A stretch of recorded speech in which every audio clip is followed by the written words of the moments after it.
Hi, I'm Dags, and welcome to my video blog number 2. This one's all about the Baseball Hall of Fame selecting 0 new members out of their candidacy list.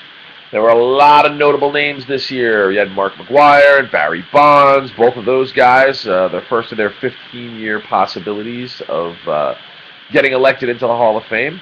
Nobody got in. I'm not incredibly surprised, though. I don't think Bonds should be in. I don't think McGwire should be in, despite the fact that they set huge home run records, because I think those records are tainted. I'm not a fan of this it's okay to use steroids concept that we'll put them in the Hall of Fame anyway because everybody was doing it. The pitchers were doing it, so if the hitters were doing it, it just evens the playing field. I don't believe in that. I don't subscribe to that.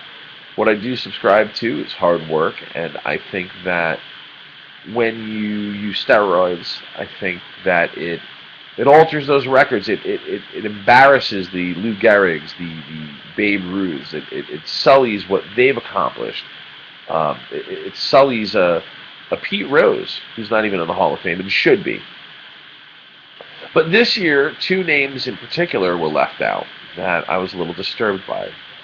Craig Biggio and Jeff Bagwell, both of the Houston Astros.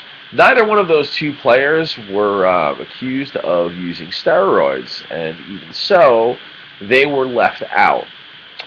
A lot of the Hall of Fame voters have decided to ignore players from the 1990s, even those who haven't been accused of using performance-enhancing drugs. Their attitude is summed up by the sports writer Jeff Pearlman, who wrote about Bagwell in this notorious column that even if Bagwell didn't use performance-enhancing drugs, that he stood by and watched his sport morph into this WWE nonsense.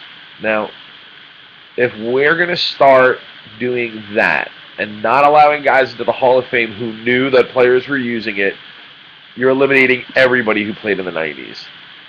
I'm sorry, but I can't see a legitimate Hall of Fame that doesn't have Derek Jeter included into it. There's a lot of great players who played in the 90s who will now be sullied by the use of drugs of other players. I know that Jeter's been a proponent of health and fitness, and he's been Granderson is another one big that way. These are not guys who have ever used steroids and wouldn't ever use steroids nor condone the use of steroids, but they will be punished by the actions of others. I think it's reprehensible, and I think the Hall of Fame needs to take a deeper look into the decisions they're making and why. I think you're punishing great players for being great players who have made the choice in a field of others who have made the wrong choice to make the right choice and to do the right thing. I don't think that you can blame a player for the actions of another player. I don't think you can blame him for not blowing the whistle on other players. And that's all I got to say about that. Your comments are always appreciated. Feel free to post. Let me know that you disagree with me. Let me know that you agree with me. Let me know that you like it or don't like it. Just post something. Have a great day, guys.